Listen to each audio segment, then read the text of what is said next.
জাতীয় দলের তারকা পেসার তাসকিন আহমেদের বিরুদ্ধে মারধর ও হুমকির অভিযোগে থানায় সাধারণ ডায়েরি করেছেন তারই এক বাল্যবন্ধু। অভিযোগকারী সিফাতুর রহমান সৌরভ অভিযোগে দাবি করেছেন তাসকিন তাকে ফোনে ডেকে কিল ঘুষি মেরে আহত করেন এবং হুমকিও দেন। তবে অভিযোগ পুরোটাই অস্বীকার করেছেন তাসকিন। তিনি বলেছেন এই অভিযোগ মিথ্যা, ভিত্তিহীন ও উদ্দেশ্য প্রণোদিত।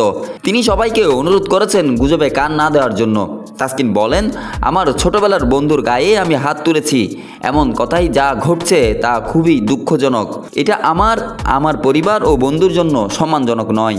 তাসকিন আরও বলেন, আসলে মারধরের শিকার হয়েছে আমার আরেক বন্ধু রসি। আমি বরং পুলিশকে ফোন করেছিলাম, ওরাই উল্টো আমার বিরুদ্ধে জিডি করেছে। এ ঘটনায় তাসকিনের বক্তব্য শুনেছে বিসিবিও। বোর্ড পরিচালক ইফতেখার রহমান মিটু বলেছেন, তাসকিন জানিয়েছে তার দুই বন্ধুর মধ্যে ঝগড়া হয়েছিল, তবে সেই ঘটনাটিতে সরাসরি জড়িত নয়।